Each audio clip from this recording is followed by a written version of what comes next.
Bonsoir mesdames, bonsoir messieurs. Bienvenue à cette rencontre Teractem. Prenez place s'il vous plaît. Donc le président de Teractem, Denis Duvernay, et le directeur général de Teractem, André Barbon, sont heureux de vous recevoir à cette conférence débat. Après un mot introductif du président, d'ici quelques minutes, nous écouterons Jean Viard sur le thème « Les trois villes », ville du temps libre, ville numérique et ville du travail. Jean Viard est sociologue, directeur de recherche CNRS au CEVIPOF. Le CEVIPOF, c'est le centre de recherche politique de Sciences Po Paris. Il est également diplômé en économie, docteur en sociologie. Ses domaines de spécialisation sont les temps sociaux, les vacances, les 35 heures, mais aussi l'espace, l'aménagement, les questions agricoles et également le politique. Ancien président des groupes de prospective tourisme au commissariat au plan et à la data, il réalise aussi du conseil aux collectivités et aux entreprises. Conférencier, il est également auteur de nombreux ouvrages, dont le dernier vient de paraître, dont le titre est « La France dans le monde qui vient ». Enfin, et j'en aurai fini sur la présentation de M. Viard, il est ancien élu à la mairie de Marseille. Donc, pour lancer cette soirée, donc je laisse la parole au président Duvernay.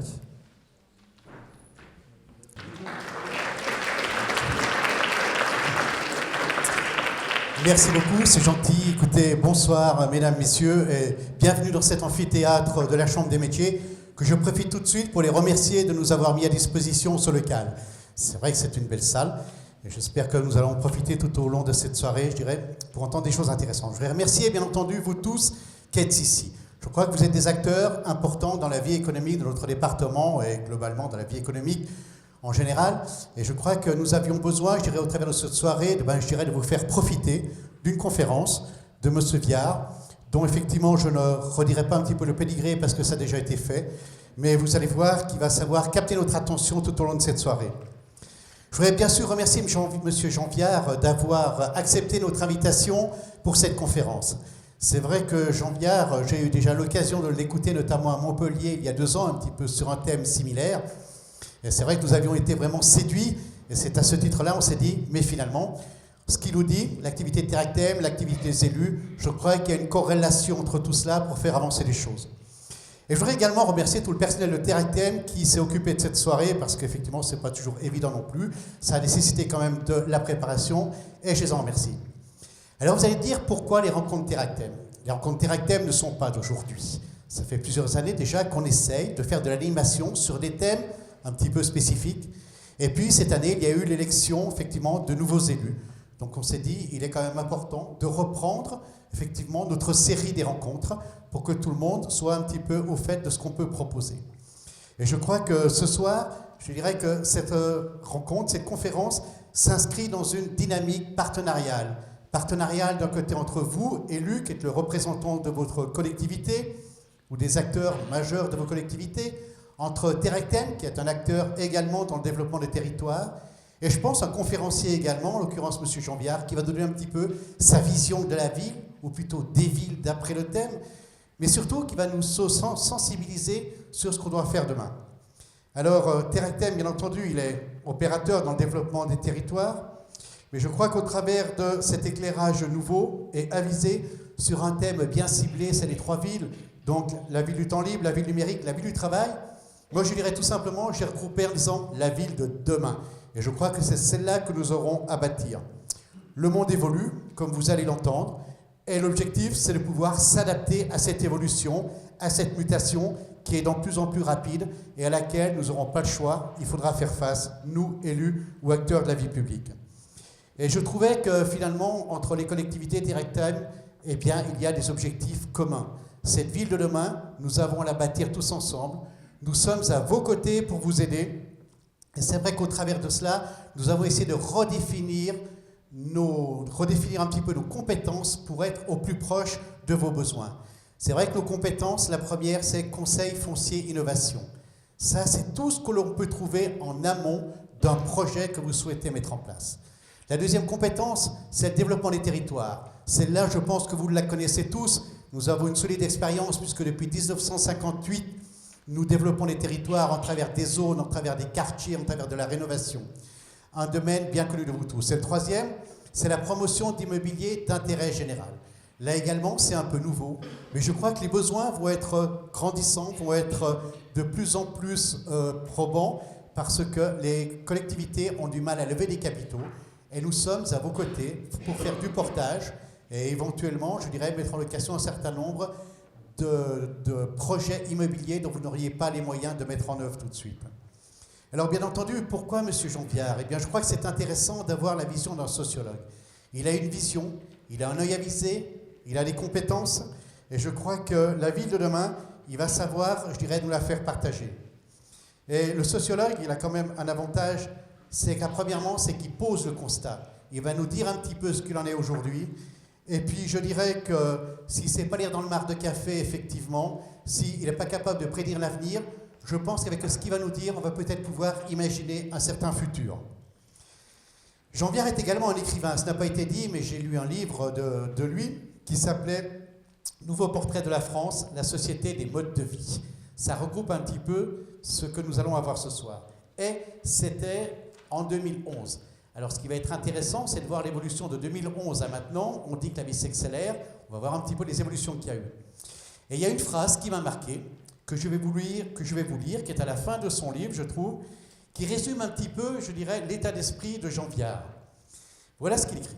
« La France de Jean Viard est une société de bonheur privé et du malheur public où nous vivons une véritable dépression collective quand le politique est incapable de saisir le changement, de l'impulser, de l'accompagner. » Je crois que simplement, au travers de ce thème, au travers de cette phrase, il est résumé, je pense, ce que nous allons pouvoir ce soir tirer des enseignements que M. Viard va nous dispenser. Donc d'avance, je le remercie pour la conférence qu'il va nous dispenser maintenant. Et je lui passe la parole, bien entendu, et je peux me permettre de dire « Maître, à vous la parole ». Merci. Donc vous êtes très bien. Merci, vous êtes un peu louangeux, mais bon, vaut mieux le prendre dans ce sens-là que l'inverse. Bon, alors, bonsoir donc. Moi, je vais vous donner un certain nombre de chiffres comme ça, que certainement vous connaissez. Mais au fond, ce qui m'intéresse, c'est de les mettre dans le même récit. De se rendre compte, si vous voulez, des changements à travers un certain nombre d'informations que vous avez. Et vous allez vous dire, tiens, c'est vrai, ça fait système. Vous voyez, vous prenez par exemple le nombre d'ordinateurs sur la planète. Bon, en 15 ans, on est passé d'1 million à 1 milliard. Bon, c'est quand même une information importante. Là, on vient de franchir la barre des 3 milliards de téléphones portables connectés à Internet. C'est quoi ce monde? Comment ça fonctionne? Tous ces gens qui sont sur les mêmes informations, les mêmes émotions. Quand le président de Total s'écrase avec son avion, enfin à cause d'une connerie, il y a des milliards d'hommes qui sont motivés tout de suite sur l'événement, qui sont au courant, qui partagent l'émotion. Donc on est dans un monde qui a complètement changé d'échelle. Et à une vitesse qui fait que non seulement les politiques ont du mal à le penser, parce que le monde change plus vite au fond qu'on ne le pense. Et moi je ne critique pas les politiques, je les connais, souvent humainement je les aime bien, mais il est clair qu'ils ne répondent pas aux attentes de la société. On voit bien où on en est à ce niveau-là. Mais c'est vrai chez les intellectuels aussi. Il y a peu de pensée de ce monde parce qu'il est très rapide. Je vais vous donner quelques chiffres. Il y en a un qui m'intéresse beaucoup, c'est le fait que cette année en France, 57% des bébés sont nés hors mariage. Ça veut dire que cette structure fondatrice de nos sociétés depuis des milliers d'années, brutalement, en 20 ans, n'est plus structurante. 57% des bébés nés hors mariage. Il y avait eu 2 époques où on avait dépassé 10%, c'était 1918 et 1945. Mais on voit bien pourquoi. C'était des années exceptionnelles, de retour des combattants. Donc ils n'avaient pas tous passés devant monsieur le maire. Mais aujourd'hui, effectivement, 57%. C'est quand même... Et c'est dans nos familles. C'est pas les filles de 68, de toute façon, elles ne sont plus en âge de faire des bébés. Mais effectivement, donc c'est dans nos familles, partout. Et puis une partie de ces enfants, les parents se font marier après. Un mariage sur 2, d'ailleurs, est fait avant 5 ans dans les grandes villes, notamment à Paris. Donc cette structure de base de la famille s'est complètement transformée.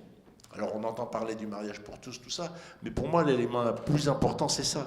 C'est que le bébé, le mariage, la famille sont bousculés. Premier élément que je mettrai en avant comme ça. On a gagné une génération à peu près depuis la guerre. Vous savez qu'on perd nos parents à 63 ans en France aujourd'hui. 63 ans.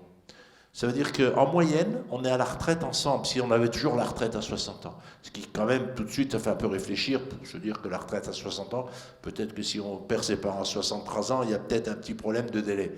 Alors que quand on a donné la retraite, on pensait la retraite à 60 ans, l'espérance de vie moyenne était de 63 ans. Aujourd'hui, elle est de 80 ans. Donc, les chiffres sont quand même stupéfiants. On a gagné 40% d'espérance de vie en Europe au XXe siècle. On a gagné autant en un siècle qu'on avait gagné depuis 2000 ans. Il avait fallu 2000 ans pour augmenter la vie de 40%, et nous, en un siècle, on l'a re-augmenté de 40%. Alors bien sûr, il y a des inégalités. En France, entre un instituteur et un ouvrier, il y a 7 ans. La planète, en 30 ans, la vie a augmenté de 59 ans à 69 ans. Bon. Donc il y a des écarts énormes. Mais en même temps, ce qu'il faut voir, c'est le mouvement. Vous savez, si tout le monde vivait comme les Français, on serait 11 milliards. Et si on vivait tous comme des Africains, on serait 5 milliards. Donc, le monde s'augmente par les anciens. C'est quand même une révolution extraordinaire. Et pas tout le monde. Il y a une tension entre nous, l'Europe, l'Occident, on va dire, plus la Chine, qui augmente par les anciens, et les pays qui augmentent par les jeunes, notamment l'Afrique. Donc, on a une partie du monde qui augmente par la jeunesse, et une partie du monde qui augmente par les anciens. Ça veut dire des transmissions culturelles, de la force, des générations, des mobilités extraordinairement transformées. Et on en parle extrêmement difficilement. Dans mes chiffres comme ça, fétiches, j'en ai encore 2-3 autres. La durée du travail.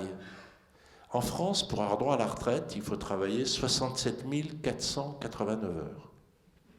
Si on est précis, si on prend 42 ans à 35 heures. Alors vous allez dire que vous faites plus, etc. Très bien. Mais c'est pour donner un ordre de grandeur. Vous vivez combien de temps? 700 000 heures.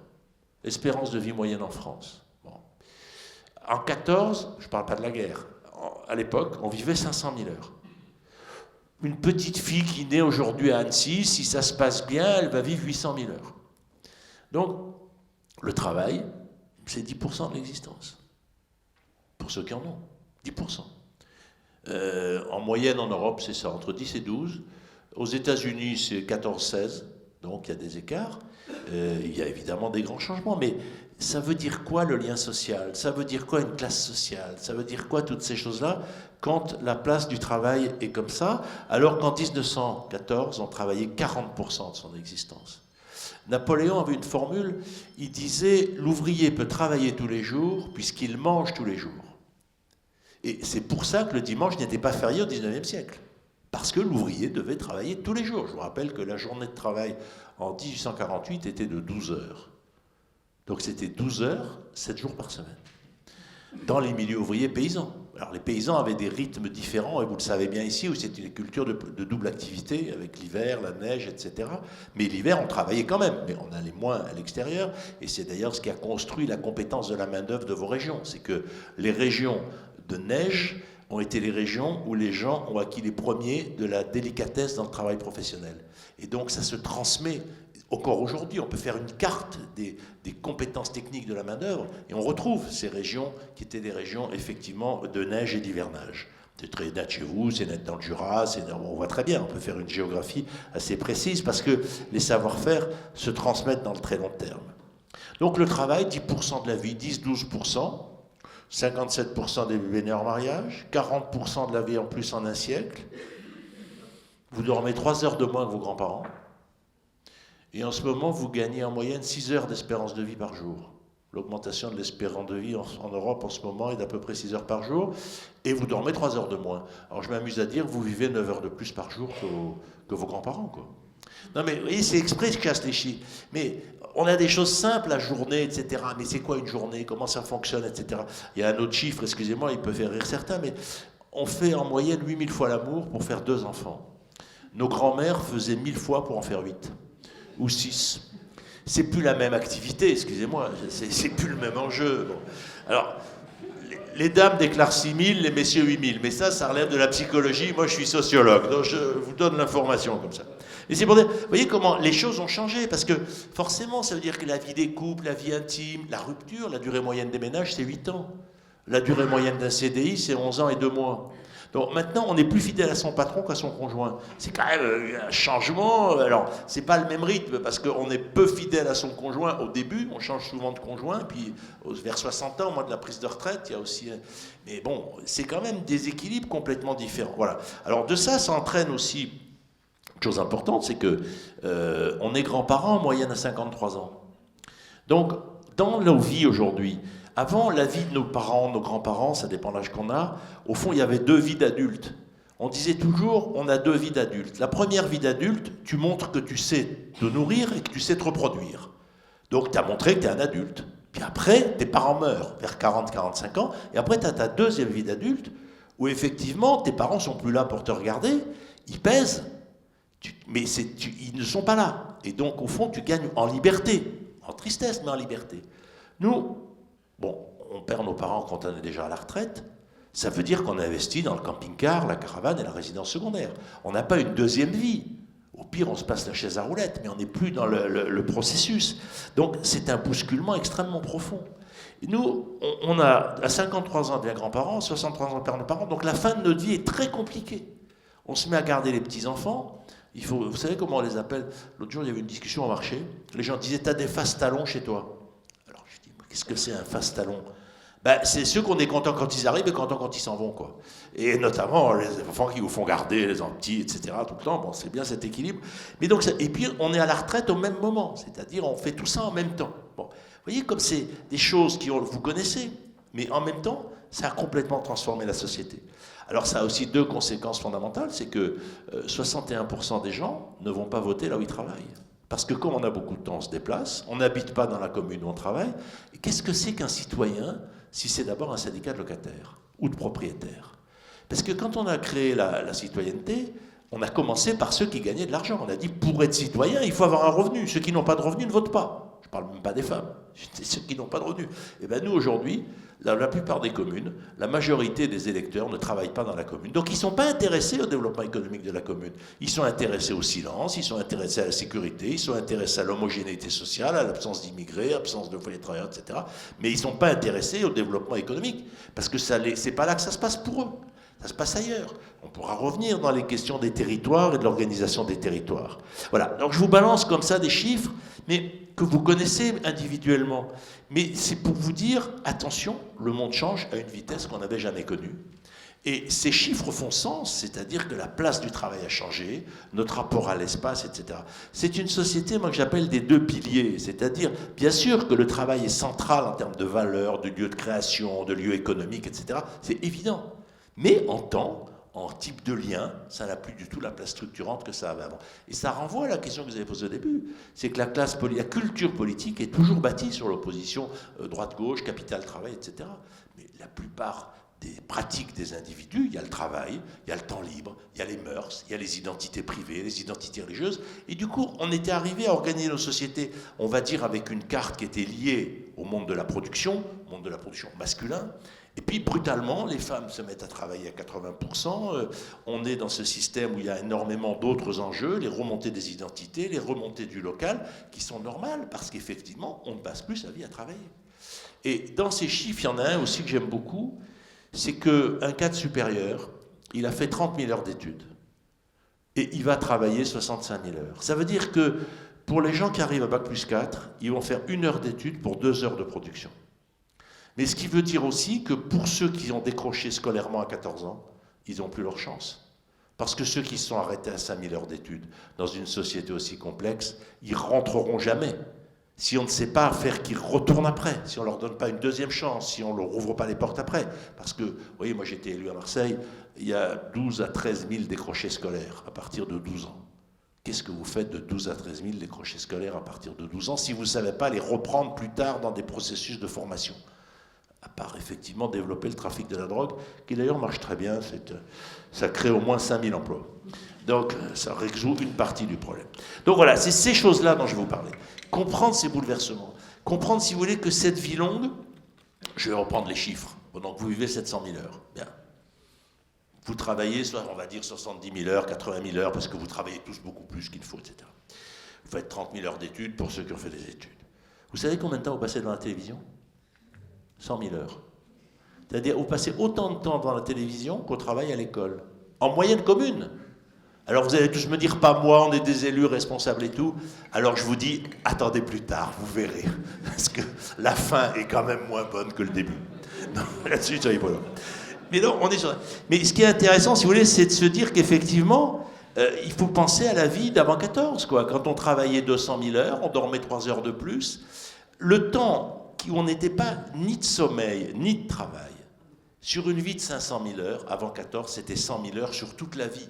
Comme on disait, pour apprendre, pour aimer, pour militer, pour mourir, on avait 100 000 heures. Nous, quand on a fini de travailler, fini d'apprendre et fini de dormir, il nous reste 400 000 heures pour faire autre chose. Et c'est évidemment, d'ailleurs, dans les processus économiques, vous regardez les grandes entreprises du CAC 40, etc., c'est des entreprises de communication, c'est évidemment que les 7,5% de l'emploi, c'est le tourisme, etc. C'est-à-dire qu'évidemment, promenez-vous dans les rues, moi ça me fascine, on s'achète tous des jouets magnifiques, des 4x4, des machins, des bateaux, des résidences secondaires. Il y a 11% du parc qui est en résidence secondaire, de maisons par exemple. Donc on multiplie les jouets. On parle toujours des jouets des enfants, mais je trouve que nos jouets à nous, ils sont beaucoup plus coûteux. Et heureusement, ça tire l'économie. Et si on les supprimait tous, si on ne faisait que des choses utiles, manger, dormir, etc., mais l'économie s'effondrerait, mais on mourrait d'ennui. Donc je veux dire, bon, on est dans ces processus.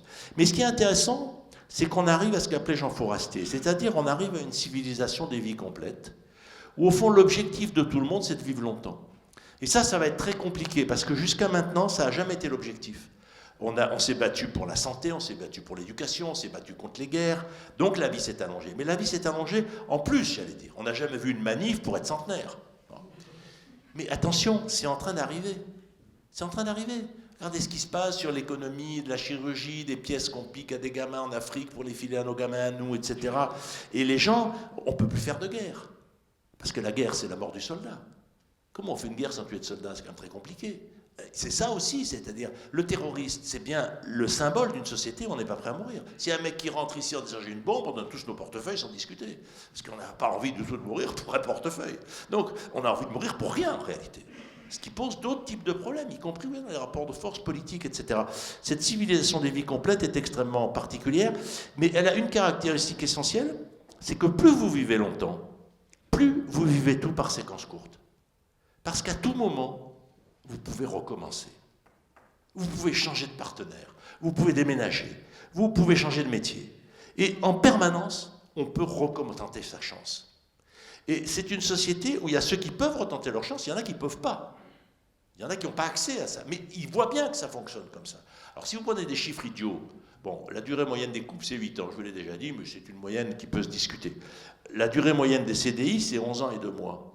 Mais le CDI aujourd'hui, il a 3 ans de plus qu'à 20 ans. Parce que le CDI, comme on a peur du chômage, on se bloque. Et du coup, celui qui n'a pas de CDI, évidemment, il reste plus longtemps dehors. Le jeune, l'immigré, on voit très bien comment on a des groupes qui sont à l'extérieur, parce que le marché du travail, il n'y a plus de fluidité. Et donc là, on a des déblocages. Mais c'est pareil sur les déménagements. 10% des gens déménagent tous les ans. Donc qu'est-ce que c'est qu'une population? Moi, je dis toujours à un élu, attends, entre 2 mandats, tu as combien de gens qui étaient déjà là? Il faut penser en flux dans cette société. C'est une société de mobilité, c'est une société de discontinuité, et la discontinuité, c'est une forme de liberté. Et d'ailleurs, on y est très attaché. Si on nous interdisait le divorce, d'abord, la plupart d'entre nous ne sont pas mariés. Enfin, si on nous interdisait le divorce, on serait extrêmement embêtés. Mais c'est la même question. Ça ne veut pas dire qu'il faut valoriser la discontinuité. Moi, je suis très heureux des gens qui se sont rencontrés à 18 ans, qui ont passé toute leur vie ensemble et tout ça. Je ne fais absolument pas l'éloge de la discontinuité. Mais je dis que dans cette structure de vie, avant, la vie, elle était par étapes. On disait toujours, quand le fils s'assied au bout de la table, le père peut mourir. Mais c'est encore la France des années 60. Mais nous, la vie est une aventure. Pascal Bruckner dit, les vies sont devenues romanesques. Et le meilleur exemple, c'est les enterrements. Parce qu'à un enterrement aujourd'hui, il faut raconter la vie du patient, si on peut dire. Parce que personne n'a toutes les clés. Et donc, avant, on ne racontait pas la vie des gens. Moi, quand j'étais petit, dans ma ville, on allait à l'enterrement, personne ne racontait la vie. Aujourd'hui, on raconte la vie, même dans les églises.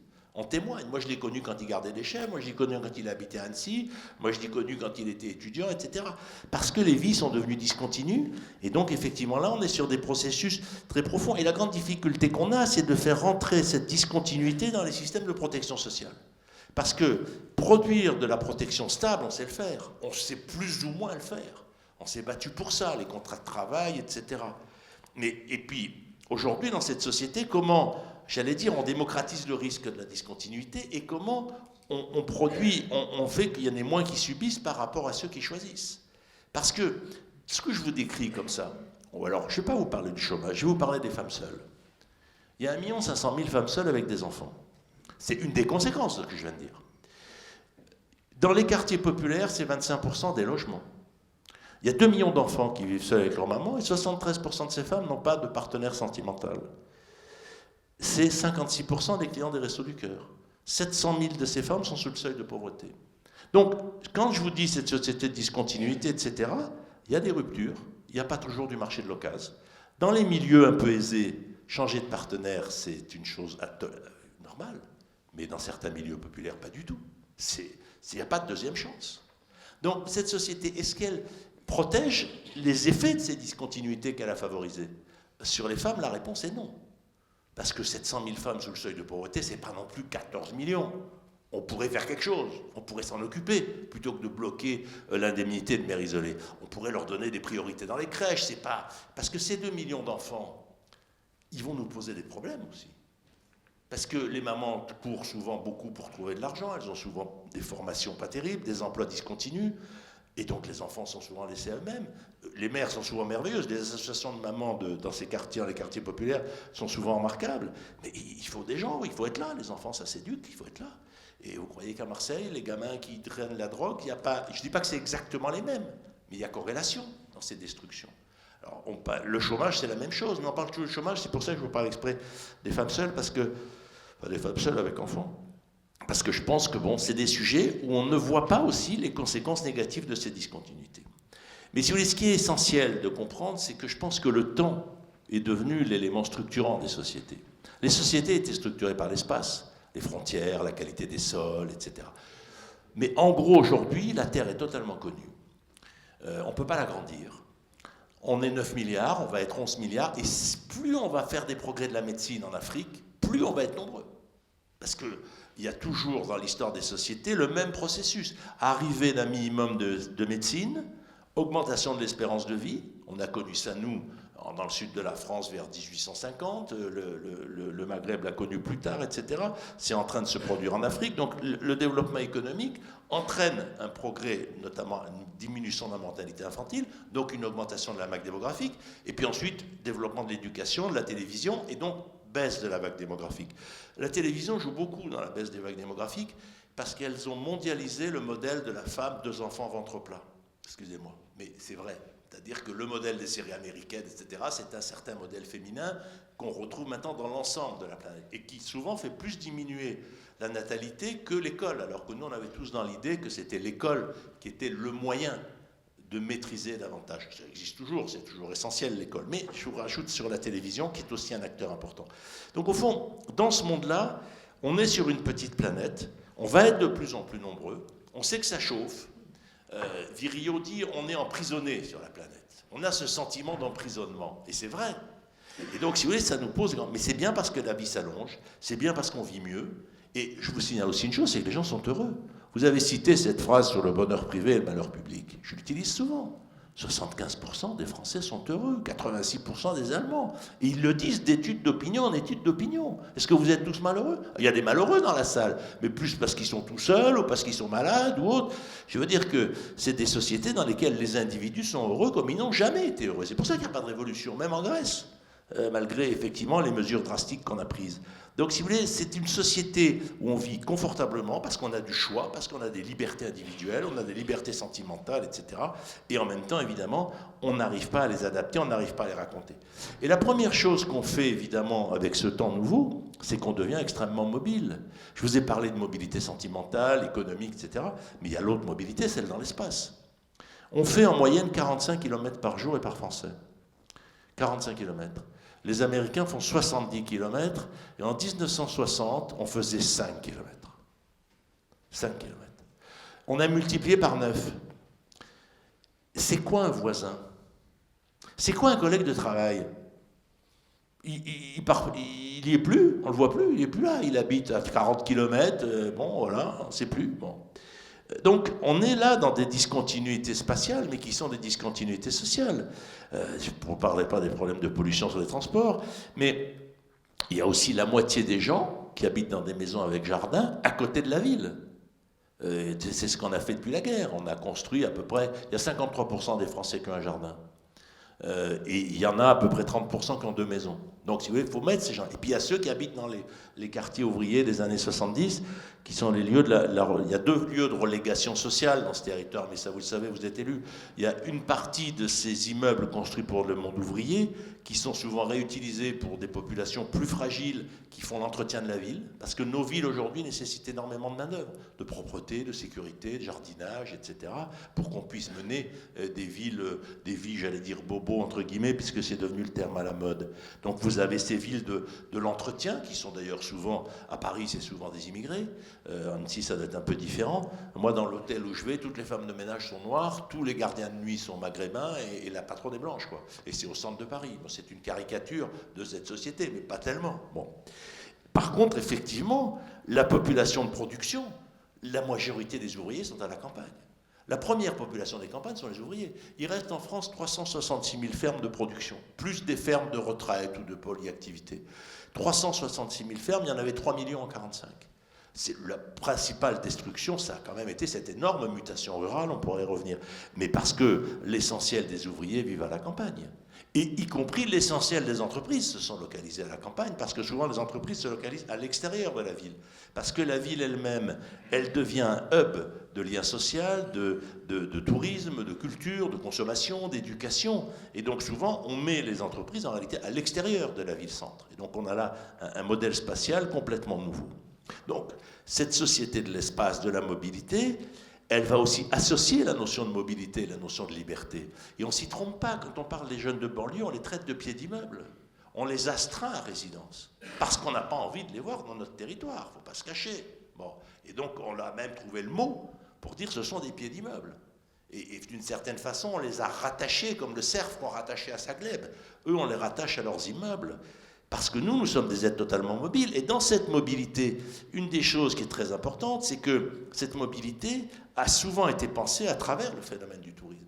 Le tourisme, c'est la mise en mobilité esthétique de ces sociétés. C'est-à-dire que, vous savez, dans ce temps libre qui s'est développé, il y a 2 grands moteurs de production de normes et de valeurs. Il y a la télévision et il y a les vacances. C'est les 2 grands lieux depuis la guerre qui ont tenu une place énorme et qui ont inventé des codes de relations, des codes de vêtements, des façons de se parler, qui masquent l'effort. Ce sont 2 endroits où on cache le travail. La télé, c'est typique. Vous êtes à la télé et on ne voit pas tous les types qui bossent autour, généralement des intermittents plus ou moins mal payés. Le tourisme, c'est la même chose. Donc les 2 secteurs les plus producteurs de normes et de valeurs, ce sont des secteurs où on masque l'effort. Donc on a le sentiment que la société ne travaille plus. Ce qui est faux parce qu'on est un des pays les plus attachés à l'emploi et au travail et au statut. Mais on a cette idée qu'effectivement la valeur travail s'est perdue. Et notamment parce qu'effectivement le lieu de production des normes n'est pas un lieu de valeur travail. Mais quand vous voyez une jeune fille en short en plein hiver à Annecy, vous vous doutez bien que c'est pas, l'idée lui est pas venue toute seule. C'est bien parce que pendant le temps des vacances, le vêtement féminin s'est complètement transformé. Pareil pour les hommes. Moi je peux aller à Sciences Po avec un jeans, une veste noire. Hein. On n'est pas encore arrivé sans la veste noire, mais le jeans et la veste noire, c'est possible. Il y a 20 ans, c'était pas possible. Bon. Donc on voit bien comment les vacances, le tourisme sont producteurs de normes, de comportements. Et c'est aussi pour ça que les gens veulent des maisons avec jardin.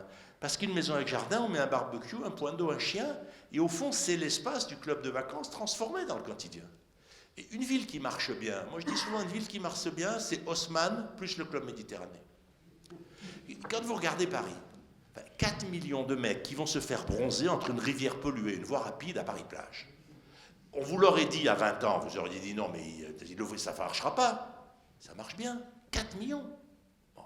Donc ça veut dire que là où on sait mettre l'ambiance du Club Med, et on le met dans l'ambiance d'Haussmann, c'est-à-dire l'habitat, le travail, l'éducation, la politique, On arrive à faire des villes qui marchent. Nos centres-villes sont comme ça, tous, de droite, de gauche. Vous prenez Bordeaux, Nantes, Paris.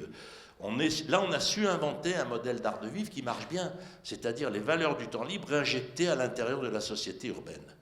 On a un gros problème avec les deux autres villes, la ville en hauteur des milieux populaires de l'entretien et le périurbain.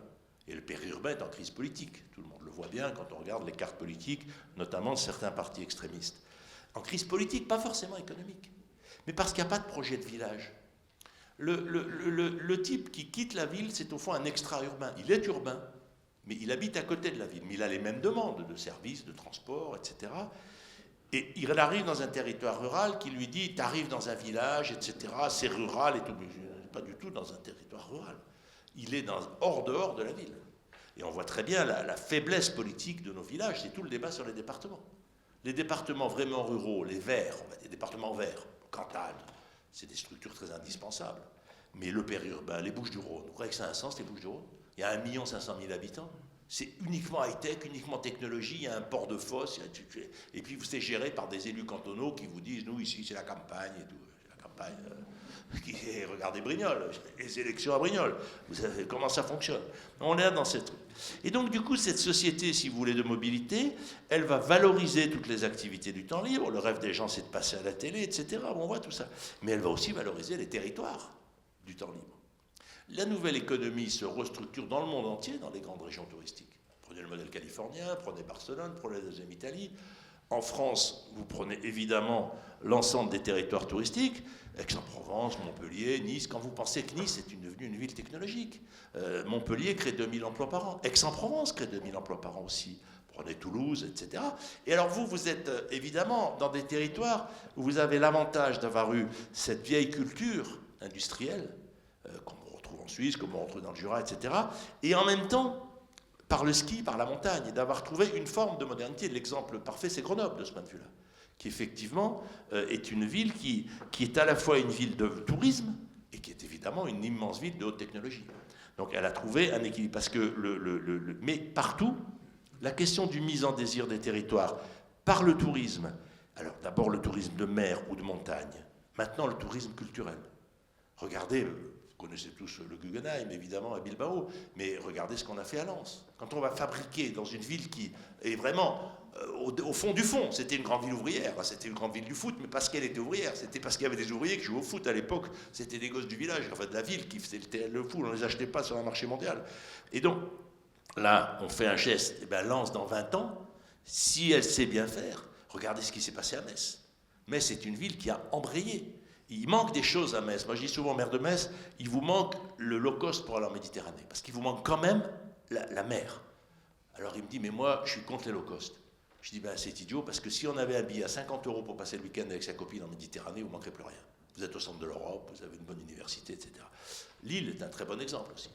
Mais nos pas, ce sont des poches, parce qu'autour, c'est tragique. Le Nord, c'est typique, mais aussi les Ardennes, toutes ces régions. Donc voyons bien, la société descend vers le sud. Les populations descendent vers le sud. L'économie descend vers le sud. Et les retraités. Vous savez qu'il y a entre 15 et 20 millions de retraités, je ne sais pas comment on compte, mais 48% des retraités rêvent de déménager. 48%. Pourquoi? Parce qu'un retraité, aujourd'hui, il a l'impression d'avoir des vacances longues. Il faut dire, il en prend pour 25 ans. Hein. Donc c'est normal qu'il ait un projet.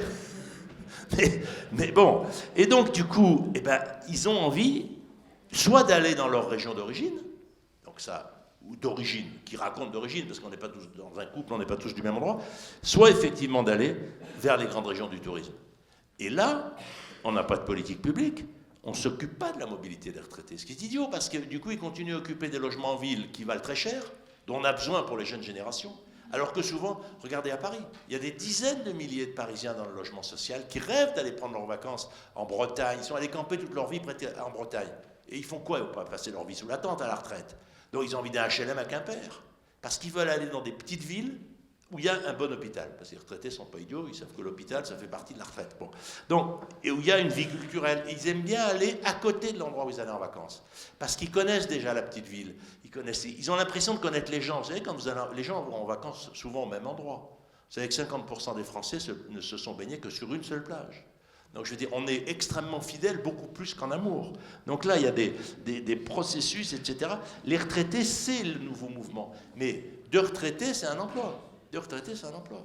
Vous attirez 5000 retraités, vous créez 1000 à 2000 emplois. Donc je veux dire, il faut penser cette machine économique. Et le retraité a un gros atout, c'est qu'il coûte cher à la collectivité, mais au niveau local, c'est une ressource. C'est une ressource. Il arrive avec un salaire. C'est parfait.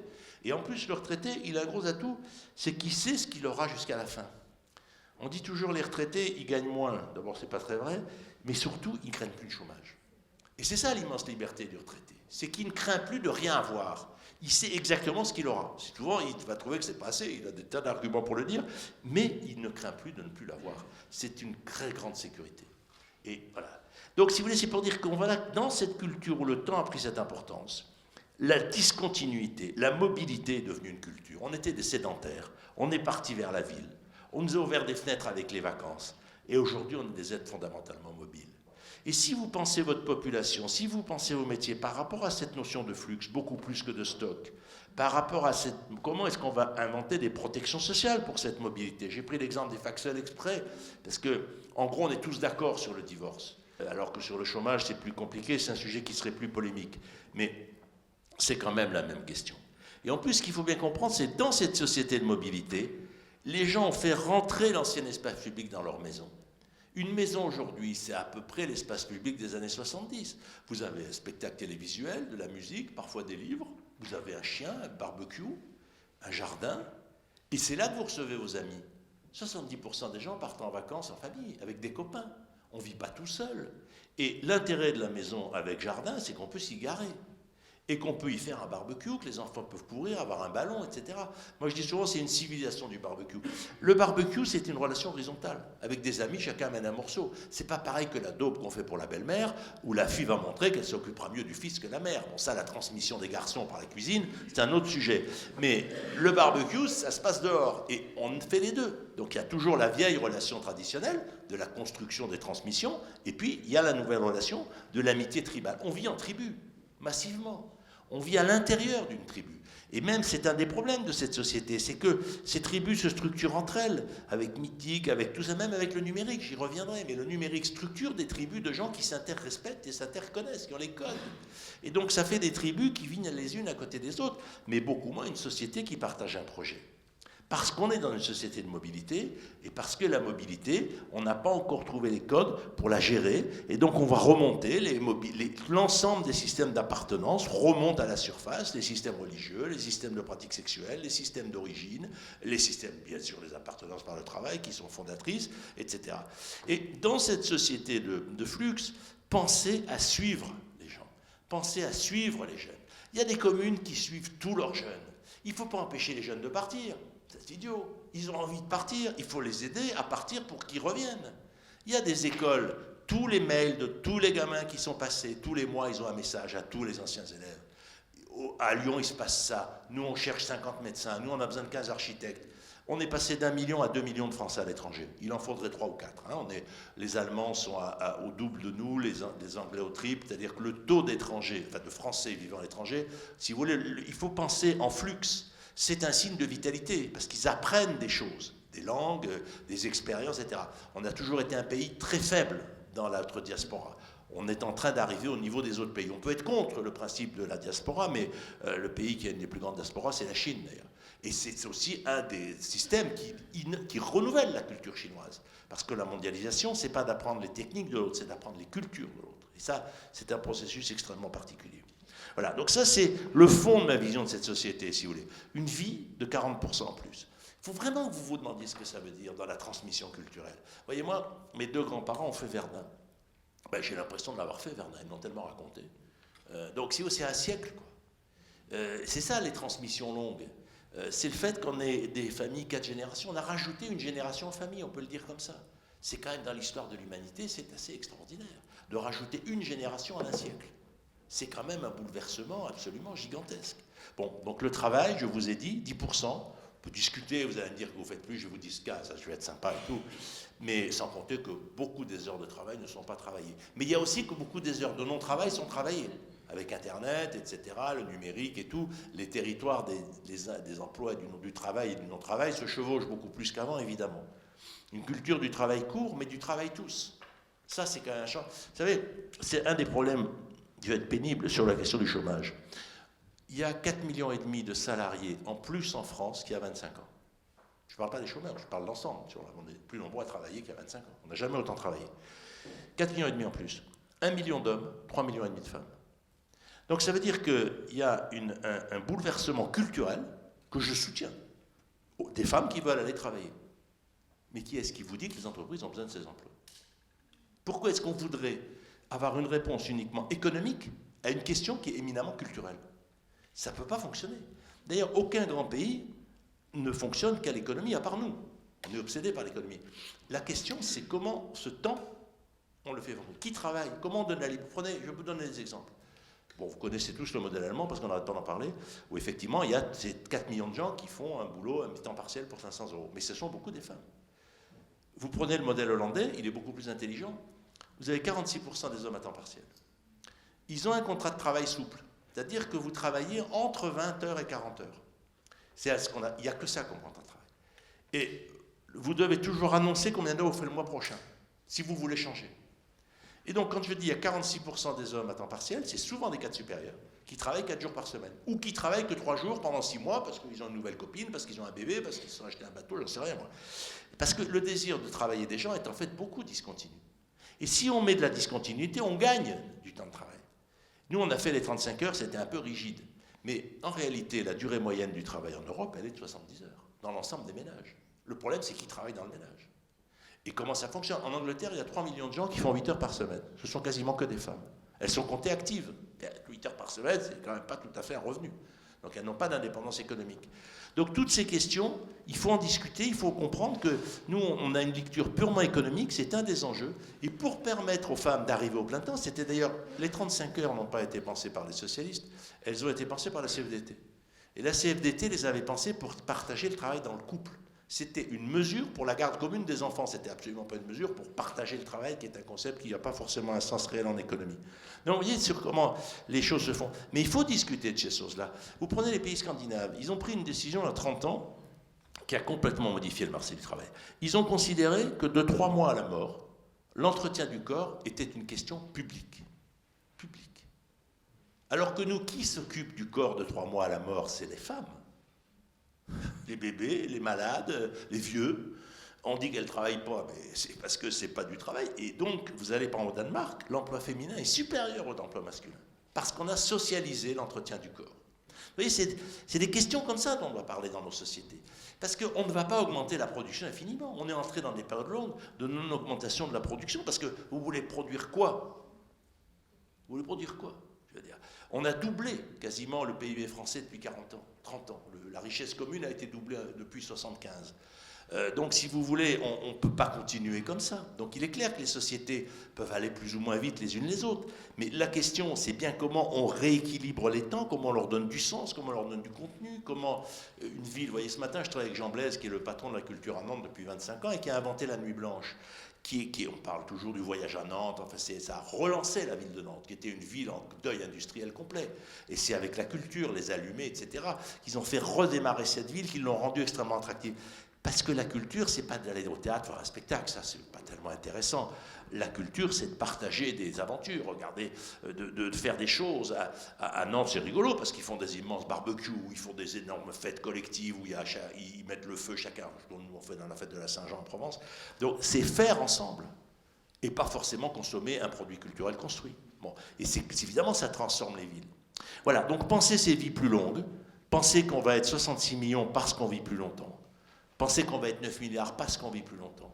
Pensez aussi qu'on est le seul pays au monde avec la Thaïlande, mais les raisons sont différentes, où il y a plus de touristes que d'habitants. Il y a 83 millions d'étrangers qui viennent dormir tous les ans en France. Alors on peut discuter touristes, pas touristes, comment on empêche quand même dans l'histoire. Et la France est touristique partout. Parce que le tourisme, c'est une journée de voiture au sud des grandes métropoles. Prenez sur n'importe quel continent, c'est pareil. Nous, vous prenez l'axe Londres, Milan, 1000 km, vous avez l'aire touristique centrale. Et nous, on est partout dans cette situation. Donc partout, sans compter les Français qui sont là, puisqu'il y a à peu près... donc ça veut dire que partout, il y a des habitants, des personnes mobiles, des touristes, et que tout ça fait société. Et que, évidemment, les touristes sont des porteurs de désir. Si on est le pays le plus visité de la planète, c'est qu'on est le plus désiré de la planète. Et d'ailleurs, dans ce qui fait nos forces, il y a 2 pôles où la France est très forte au niveau mondial. C'est tout ce qui relève de l'économie, de la culture des Lumières, tout ce qui relève du fait qu'on a été depuis 3 siècles le pays du luxe, le pays de la qualité de la vie, etc. On est leader mondial dans les produits du corps, on est leader mondial dans les produits du tourisme, on est leader mondial dans le luxe, dans tous ces champs qui s'inscrivent dans une histoire qui a plusieurs siècles. Et on est leader mondial dans tous les produits que Colbert nous a appris, c'est-à-dire toutes ces grandes entreprises qui travaillent avec la sphère privée, publique, mais qui sont des entreprises privées. Les entreprises du BTP, les entreprises de l'énergie, les entreprises militaires, l'agroalimentaire. On est dans des secteurs où forcément la puissance publique intervient. Les grands groupes comme Bouygues, les grands groupes sont des groupes totalement mondiaux. Total, évidemment, on en parlait au début de l'exposé. Donc, là, on est bien meilleur que les Allemands. Ils n'ont pas de grandes entreprises comme ça. Ils n'ont pas ce savoir-faire. Ils ont un autre savoir-faire, c'est l'enracinement local des entreprises, parce qu'on leur a imposé la régionalisation en 1945. Ils ne l'avaient pas avant. C'est parce que les Américains leur ont imposé ce modèle territorial, et donc ils ont pensé l'entreprise territoire. Volkswagen, un des actionnaires de Volkswagen, c'est la région où est installé Volkswagen, etc. Mais nous, on a 2 lieux de compétence. Ce sont ces entreprises mondiales qui produisent des biens publics, avec de l'argent privé, enfin qui produisent des biens publics, qui sont des entreprises privées, et puis tout ce qui relève effectivement de la qualité de vie, le tourisme, le luxe, etc. Mais on ne le raconte pas, on ne le valorise pas comme ça. Et si vous voulez, il est clair que ce dont la Terre a le plus besoin au XXIe siècle, c'est d'équipements publics. C'est de routes, c'est de l'eau, c'est l'ensemble de ces secteurs, qui sont nos meilleurs secteurs. Et quand on discute ici de l'eau, par exemple, moi des fois je suis estomaqué, les gens disent « Non, il faut privatiser l'eau par la commune et tout ». Oui, c'est très bien, mais qui c'est qui va aller mettre l'eau en Afrique, si ce n'est pas les très grandes entreprises mondiales? Donc, comment on gère cette pensée? Comment on pense les choses ainsi? Comment on en discute? Et comment on voit là où on est extrêmement bon? Et donc cette société, si vous voulez, elle se déstructure, elle se crée en réseau. Les gens, ils sont plutôt heureux. On est discontinué dans nos pratiques. Et heureusement qu'on a inventé la révolution informatique. Parce que sinon, cette société s'émietterait complètement. Et rappelez-vous, quand on cherchait à téléphoner dans les cabines, on courait, ça ne marchait jamais. Mais c'est qu'on était déjà mobile. L'objet technique est venu occuper la place dans l'objet culturel. C'est la culture de la mobilité qui faisait qu'on cherchait tout le temps à téléphoner. On a amené le téléphone portable. On a amené Internet. Mais si ces objets se sont développés, c'est parce qu'on était déjà discontinué mobile. Il fallait savoir qui allait chercher le Pierrot à la sortie de l'école. Et bon, quand ta femme travaille, le mari travaille, t'es pas à l'heure, t'es là, non, j'ai un copain qui va le faire, etc. Un des grands enjeux du téléphone, c'est d'abord été qui ramasse les enfants. Et ben, c'est un enjeu majeur. Bon. Et ben, surtout quand ils sont petits. Donc, mais derrière, ça a créé toute une société, la révolution informatique. Et si vous voulez, c'est en train de bouleverser les... Le premier concurrent du TGV, c'est Blablacar. Blablacar, c'est 12 millions de voyages par an, 900 000 par mois. Il y a d'autres entreprises. Vous savez, Blablacar, c'est le système où c'est du stop organisé, on va dire. Bon. Mais c'est du stop organisé où vous gagnez de l'argent. Parce que le monde numérique marche bien quand il y a des bénéfices. Un tout petit bénéfice.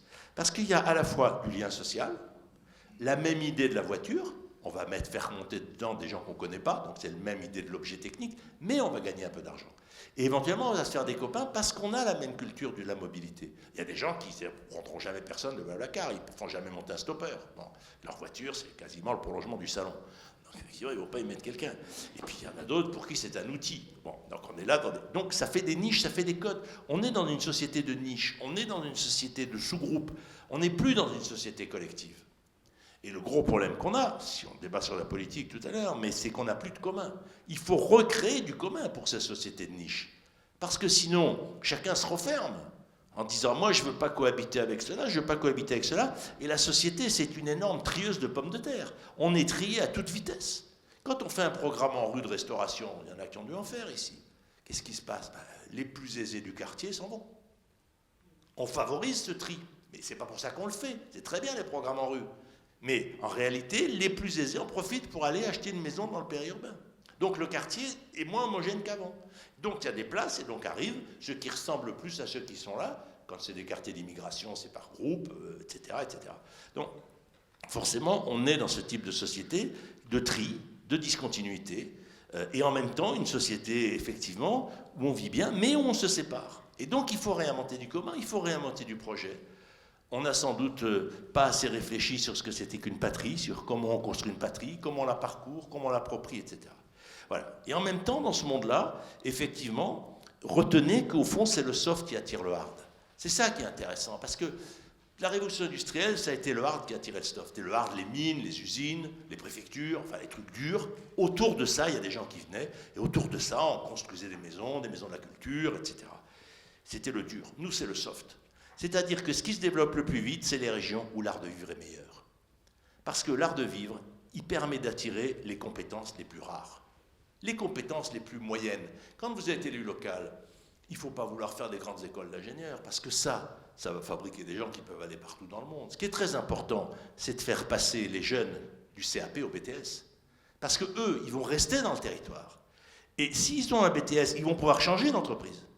Et donc là, il y a un enjeu majeur de permettre à la main-d'œuvre locale d'être mobile dans le territoire. Et puis après, il y a la main-d'œuvre qui a une mobilité beaucoup plus large, notamment les emplois les plus rares. Mais les emplois les plus rares, qui a fait une immense école d'ingénieurs, où il peut l'avoir fait n'importe où. De toute façon, il est sur un marché mondial de la compétence. Et de toute façon, sa compétence sera bonne s'il est parti quelques années à l'étranger. Regardez notre prix Nobel d'économie. C'est marrant de voir qu'en ce moment, il y a des grands débats sur le fait, effectivement, qu'on part trop à l'étranger. Et qui a le prix Nobel? Un type qui a passé 10 ans aux États-Unis dans un grand... Il est typique de ça. Il est parti aux États-Unis, il est revenu en France, créer l'école économique de Toulouse. Bon. Mais c'est parce qu'il a été 10 ans aux États-Unis. Dans le processus, on devrait insister là-dessus. Voilà. Donc, on est dans cette société. Nous sommes tous des urbains. Et nous sommes des urbains dans la ville, des urbains à côté de la ville. Et c'est pour ça que Puis après, il faut qu'on discute, parce que sinon, je pourrais vous parler pendant des heures. Mais quand je vous disais, c'est le lieu des trois villes, il y a les trois villes dont je vous ai parlé. La ville bobo-centre historique qui marche bien, Haussmann plus le Club Med. Le périurbain avec des endroits qui marchent bien, des endroits qui sont en crise parce qu'on a fait des lotissements très rapides sans projet de vie ensemble. Donc, il ne faut pas dire tout le périurbain est une catastrophe. Christophe Guilly dit un peu n'importe quoi. Mais prenez Brignoles, un exemple qui n'est pas chez vous, c'est plus facile, où effectivement on a mis 12 000 habitants sur une commune de 5 000 qui était d'anciens mineurs à la retraite. Et un maire qui dit, moi ici je fais un musée de la mine. Musée de la mine, les nouveaux habitants, c'est pas ça qui les mobilise, c'est des crèches, des gardes en bord, des transports, ramassage scolaire pour le collège, etc. Donc la ville bascule Front National. Bon, on peut comprendre pourquoi, parce qu'effectivement, on n'appartient plus. Or, une société, il faut avoir un sentiment d'appartenir et avoir des sentiments de solidarité. En ce moment, les sentiments de solidarité se défont. Chacun se sent individualisé, il se sent dans son groupe, il n'y a pas de commun. Et puis, appartenir, effectivement, nous pose problème, y compris, je pense, parce que la France a cru que quand on a, j'allais dire perdu l'Algérie, mais ça serait déjà un choix quand l'Algérie devenait indépendante, on s'est investi sur l'Europe. Et on s'est dit, l'Europe, ça va être une grande France. Et donc, on s'est dit, au fond, une grande France, ça veut dire qu'on a commencé par le socle agricole, comme on avait fait avec la Troisième République, la politique agricole commune. Et puis autour, on va faire petit à petit sur le modèle français. Et au fond, c'est un agrandissement de la France. Mais à l'époque, les Allemands ne disaient rien, ils n'avaient rien à dire, et les Anglais n'y étaient pas. Et donc l'Europe aujourd'hui, c'est plus une grande France du tout. C'est un système multiculturel, complexe, où on n'est pas le centre, il y a différents systèmes culturels. Il y a les Allemands qui sont partis de l'artisan pour monter à l'usine, dans une classe ouvrière d'une compétence extraordinaire. Parce qu'ils n'ont pas fait venir les immigrés dans les usines, ils y ont mis des Allemands, et des Allemands artisans. Donc il y avait la culture de l'artisanat, ce que d'ailleurs font les Suisses, que sans doute fait en partie ici. Et puis effectivement, les Anglais ont une extraordinaire culture de l'échange. Parce que l'Angleterre, en fait, c'est le système autour de Londres. Londres, c'est un modèle très particulier, l'Angleterre, où Londres est un énorme dispatcheur de l'ensemble, non seulement de l'Angleterre, parce que les gens ont toujours circulé en bateau en Angleterre, et puis évidemment dans la mondialisation. Et donc, non seulement ils sont des leaders dans la finance, mais ils ont une capacité, regardez comme dans l'automobile, ils n'ont plus de voitures. Bon, ils se sont débrouillés, ils produisent plus de voitures que nous. D'accord, ce n'est pas des marques anglaises, mais ce qui compte, c'est qu'elles roulent et qu'il y a des gens qui les fabriquent. C'est des ouvriers anglais. Donc ils ont une capacité à s'adapter à la mobilité des systèmes qui c'est absolument considérable, parce qu'évidemment, ils ont en plus la langue dominante qui était, nous, on a eu la langue dominante, maintenant, on a la mémoire de la langue dominante. C'est plus du tout la même chose. Donc voilà, on est dans ce modèle, on est dans ces trois types d'habitat, et puis on est dans la désorganisation, parce que l'économie, par rapport, pour conclure sur le titre de la conférence, l'économie présentielle, comme dit Laurent Davzy, c'est-à-dire toute l'économie qui est liée au fait d'habiter. Vous savez, en France, il y a 40% des gens qui s'occupent du corps des autres, dans les emplois. 40%. Éduquer, soigner, divertir. Il y a 30% des gens qui s'occupent de la logistique sociale, le commerce, la politique, la sécurité, tout ce qui permet que ça circule. 30%. 10% s'occupent du sol, les paysans, les urbanistes, les architectes, tous les gens qui organisent l'espace. 10%. 20% s'occupent de produire, mais en réalité, il y en a 5-6% qui font de l'entretien et 13-14% qui font de la production. On a perdu 1 ou 2 points en production industrielle, on est en recul sur l'industrie, mais l'industrie, c'est des emplois qui ont un effet sur l'ensemble du système. C'est pas parce qu'il y a des emplois qui ont des effets structurants par la recherche, par l'ensemble des autres segments. L'industrie a évidemment une fonction structurante du travail qui est plus forte, par exemple, qu'un emploi dans le tourisme. Donc, les chiffres ne doivent pas tromper, mais quand même, la société, donc, quand vous êtes dans une ville, l'essentiel des emplois ne sont plus des emplois de production. Ce sont des emplois de l'économie présentielle, comme on dit maintenant, c'est-à-dire effectivement l'entretien du corps, premier sujet. Donc plus il y a de corps, plus il y a d'entretien. Le tourisme, la culture, tout ça, le commerce, ça fait quand même 70% d'emplois. Et donc, ça veut dire qu'il y a des territoires qui se développent très bien sans production. Et qui sont souvent ceux où on vit le mieux. Parce qu'effectivement, il n'y a pas de production, mais les gens viennent y habiter. Et même à l'intérieur d'une métropole, il y a concurrence entre les territoires. Nous, à Marseille, on a tout investi pour transformer le centre-ville au bord de mer, pour faire concurrence à Aix, parce qu'ils nous avaient piqué toute la consommation des gens au-dessus de 2500 € qui allaient faire leurs courses à Aix. Donc on a contre-attaqué en faisant des plus grands magasins. On est même dans la même métropole, on est dans concurrence en réalité, même vous, là, entre les uns avec les autres, celui qui a un quartier plus sympathique, qui met un cinéma à côté d'un supermarché, etc. Bon. Donc cette économie présentielle, elle fait l'essentiel des territoires qui se développent. L'économie de production, c'est autre chose. Je vous ai dit que l'essentiel des ouvriers était à la campagne, l'essentiel des entreprises de production, c'est extrêmement important, mais comme on a supprimé la taxe pour les élus sur la production, c'est compliqué, parce que quand vous êtes élu, vous avez moins intérêt à développer la production, puis ça n'augmente pas votre budget. Donc du coup, l'évolution de la taxe, à mon avis, est une mauvaise idée. Mais bon, enfin, on peut en discuter, mais il n'y a plus de lien direct entre effectivement l'impulsion de développement et puis les recettes de la collectivité. Et ça, à mon avis, ce n'est pas une très bonne idée, parce qu'il faut toujours qu'il y ait une relation entre le fiscal et le productif. Mais ce ne sont pas forcément les mêmes territoires. Vous pouvez très bien avoir des communes où on produit beaucoup, mais en fait, la consommation se passe ailleurs. Et donc la commune va être en difficulté. Comme vous pouvez avoir, donc tous ces processus sont nouveaux. Et puis évidemment, vous avez la société collaborative, qui est l'avenir de nos sociétés. C'est comme la révolution industrielle, la société collaborative. Et elle, c'est très compliqué, parce qu'elle favorise le proche, et elle favorise les communautés de proximité, on va dire, esthétique. On peut le dire comme ça. Les gens qui se reconnaissent les uns les autres. Bon. Et donc elle favorise cette société de niche. Mais en même temps, elle favorise la proximité. Mais ça, c'est votre travail. Si par exemple, au début de l'année, on donne à tous les parents les mails de tous les enfants de la classe en crèche, les gens vont se mettre à garder les enfants les uns avec les autres. Si on fait pareil à l'école et qu'on donne les mails de tous les parents, quand il y a un enfant qui ne sait pas faire le devoir de maths, ou que le père ne comprend rien en maths, ou la mère, on va envoyer un mail aux parents, dire qu'est-ce qu'il pourrait m'appeler pour dire à mon fils comment il n'a pas compris le devoir. Bon. On crée ces solidarités, ça s'organise, c'est un projet politique, de permettre aux gens, effectivement, notamment autour des enfants, de créer ces solidarités. Mais c'est aussi une façon, effectivement, que s'organise. Alors, le débat avec la démocratie est très compliqué parce que la société collaborative est une société de la contestation. Et on sait très bien que le référendum sur l'Europe ou la révolution tunisienne ne se serait pas passé sans Internet. Parce qu'Internet, effectivement, favorise les mouvements de contestation. Comment vous allez apprendre à faire de la société numérique à l'intérieur de la démocratie politique ? Dire comment vous allez donner aux gens le sentiment que vous faites avec eux et plus que vous faites pour eux.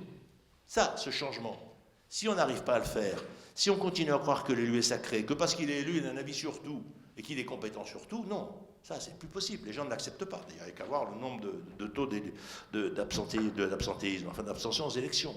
Ne nous l'aurons pas. Il y a là une vraie question. Cette société est de plus en plus éduquée, elle est de plus en plus compétente, les gens ont de plus en plus d'expérience, ils voyagent, ils regardent ailleurs. Donc votre boulot, c'est de faire avec les gens, mais pas en réunissant les anonymes qui viennent aujourd'hui, parce qu'on sait que ce sera toujours les mêmes, les anciens qui ont la compétence, les responsables d'associations de protestation, et on n'entendra jamais les gens qui ne parlent pas. Or, l'essentiel des gens ne parlent pas. La démocratie, c'est de donner la parole à ceux qui ne la prennent pas, c'est pas seulement de la donner à ceux qui la prennent, ou à ceux qui ont été battus aux élections et qui viennent dans toutes les assemblées de concertation. Donc il faut faire des panels, il faut former des gens, et ça marche bien. Mais c'est un boulot extrêmement intéressant. Et donc il y a tout ça. Il faut mettre en débat ce que vous faites, il faut expliquer les choix. Il ne faut pas considérer qu'on est élu sur un programme. Parce que ce n'est pas vrai, on n'est pas élu sur un programme. Le programme est un des éléments. Mais les gens ne vont pas changer de camp politique parce qu'il y a sur un programme. Ça joue à la marge. Donc ne considérons pas qu'on est élu sur un programme, on est élu sur une démarche. On est élu sur une idée de l'éthique, sur un certain nombre de valeurs, mais on n'est pas vraiment élu sur un programme. Donc, si vous voulez, cette société collaborative, c'est elle qui peut permettre que les choses fonctionnent ensemble, mais en même temps, c'est elle qui fait qu'on est complètement dans un univers mondial, qu'on est au courant de tout ce qui se passe sur la planète, qu'on sait que ça se réchauffe, qu'on sait ça, etc. Donc, le gros problème, et je m'arrêterai là-dessus, c'est qu'on peut recréer la démocratie de proximité si on fait très attention. C'est-à-dire si on donne une échelle à la démocratie pour que l'habitant redevienne un électeur sur, au fond, un habitant producteur. Considérer que les communes sont évidemment plus des espaces démocratiques, puisqu'on n'y produit pas. La majorité des gens n'y travaillent pas, sans compter les retraités. Donc la taille de la commune, qui est une taille merveilleuse en termes démocratiques dans notre mémoire commune et dans le travail dévoué des élus, qui est considérable, mais c'est plus un vrai territoire démocratique parce qu'on a séparé l'habitant du producteur. Et ça, je veux dire que je pense qu'un citoyen qui ne produit pas n'est pas tout à fait un citoyen. Il peut avoir produit avant, c'est pas pareil. Il a cette question. Il peut s'intéresser à la production qui va donner du travail à ses enfants. Mais il faut réunifier la citoyenneté de celle qui est celle effectivement du travail et celle qui est celle de l'habitant. Et là, on peut reconstruire du local, on peut reconstruire cette citoyenneté. Mais ce qui est très compliqué, c'est qu'au niveau global, on ne construira jamais de citoyenneté. Il n'y a pas de citoyenneté planétaire, parce qu'elle serait asiatique. Et que jamais on voudra un président de la planète, parce que ça veut dire qu'il ne serait pas de chez nous, puisqu'il y a 3/4 de l'humanité vit en Asie. Donc, je ne fuse que ça. Mais il y a d'autres raisons. Donc, on va vers un univers où, au fond, les grandes cultures vont gouverner le monde dans leur interrelation. La culture chinoise, la culture indienne, la culture monothéiste. La culture, il n'y a qu'une culture monothéiste. Vous savez, il y a des boutiques différentes, mais par rapport, quand vous êtes en Inde ou en Chine, qui ne sont pas monothéistes, vous vous rendez bien compte que ce qu'on a de commun, nous, c'est d'être monothéiste. C'est d'ailleurs pour ça qu'on a conquis la planète. C'est parce que le monothéisme est passé en politique. Les Chinois n'ont jamais conquis personne. Parce que la culture chinoise n'est absolument pas monothéiste, elle n'est absolument pas conquérante. Et vous savez que la célèbre histoire de l'empereur de Chine, qui avait construit toute une flotte, parce qu'il voulait qu'on lui dessine le monde. Et quand on lui a dessiné le monde, il a coulé la flotte. Il a dit, c'est très bien, on connaît. Et maintenant, on construit la Grande Muraille. Donc, ils n'ont pas eu cette culture, nous oui. Et donc, il faut voir comment ces cultures vont devoir fonctionner ensemble, mais ça ne sera pas sur un modèle démocratique. Donc, ça veut dire que la démocratie peut nous permettre de vivre ensemble dans la région, en France, en Europe, etc. Mais au niveau mondial, ça sera un autre système. Donc il y a aussi toutes ces interrogations qu'il faut accepter parce que nous, on a toujours mis la démocratie comme le modèle supérieur du lien entre les hommes politiques. Et je pense que ce n'est pas évident pour ce qui concerne la totalité, qui est quand même un enjeu absolument majeur. Voilà. Donc tout ça nous ramène pour dire, si vous voulez, que les changements sont multiples. Regardez, lisez ce que produisent les chercheurs. Moi, je dis toujours aux élus, qui tu as lu cette année comme chercheur? Qui tu as regardé? Est-ce que tu as regardé C'est dans l'air de temps en temps? Je m'excuse de dire des choses comme ça, mais j'ai fait de la formation de préfet. C'était terrible. Il n'y en a pas un qui avait lu un essai depuis 20 ans. Ils étaient mignons, mais la société, elle avait changé. Donc, regardez la chose comme ça. Dites-vous que s'il y a des intellectuels, c'est quand même aussi, d'ailleurs on est payé par vos impôts, c'est aussi pour essayer d'éclairer ce changement.